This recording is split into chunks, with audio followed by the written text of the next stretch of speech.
मेरा नाम सोनू कंवर, कक्षा 7 है। कलयुग समाज के अशुभ लक्षण। कुटुंब कम हुआ, संबंध कम हुआ, प्रेम कम हुआ, मर्यादा कम हुई, लाज लज्जा कम हुई, विनम्रता कम हुई, समर्पण कम हुए, पुस्तक वाचन कम हुआ, खान पान की शुद्धता कम हुई, बाल कम हुए, कपड़े कम हुए, नींद कम हुई, घी मक्खन कम हुआ, पीतल तांबे के बर्तन कम हुए, भाई भाई का प्रेम कम हुआ, सत्य कम हुआ, अतिथि कम हुए, धैर्य कम हुआ, श्रद्धा और विश्वास कम हुआ, बड़ों का सम्मान कम हुआ और भी बहुत कुछ कम हुआ जिससे जीवन सहज था, सरल था। संतान को दोष न दे।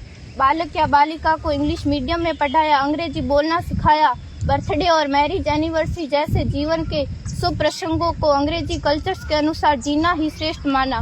माता पिता को मम्मी डैड कहना सिखाया। जब अंग्रेजी कल्चर से परिपूर्ण बालक या बालिका बड़ा होकर आपको समय नहीं देता, आपकी भावनाओं को नहीं समझता, आपको तुच्छ मानकर आपसे जुबान लड़ाता, जब आपको बच्चे में कोई संस्कार नजर नहीं आता, तब घर के वातावरण को गमगीत किए बिना, संतान को दोष दिए बिना एकांत में जाकर रो लीजिएगा, क्योंकि पुत्र या पुत्री की पहली वर्षगांठ से ही भारतीय संस्कारों के बजाय, मंदिर जाने के बजाय केक कैसे काटा जाता है, यह सिखाने वाले आप और अम्मी है। जब बच्चा पहली बार घर से बाहर निकलता है तो प्रणाम और आशीर्वाद के बदले बाय बाय कहना सिखाने वाले आप और अम्मी है।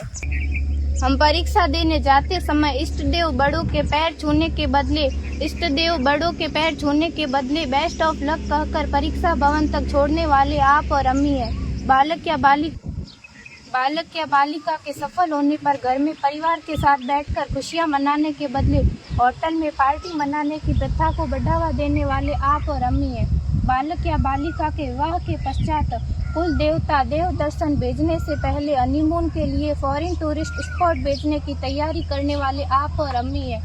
ऐसी कई ढेर सारी अंग्रेजी कल्चर्स को हमने जाने अनजाने स्वीकार कर दिया है। अब तो बड़े बुजुर्गों के पैर छूने में भी शर्म आती है। गलती किसकी? मात्र आपके माता और पिता की।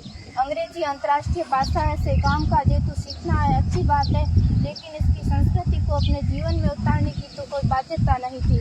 अपनी समृद्ध संस्कृति को त्यागकर नैतिक मूल्यों, मानवीय संवेदनाओं से रहित अन्य सभ्यताओं की जीवन शैली अपनाकर हमने क्या पाया? अवैध संबंध, टूटते रिश्ते, व्यसन युक्त धन, थके हारे मन, छल भरे रिश्ते, अनुशासनहीन संतानें, असुरक्षित समाज। एक बार विचार जरूर कीजिएगा कि संस्कारवान पीढ़ी क्यों आवश्यक है।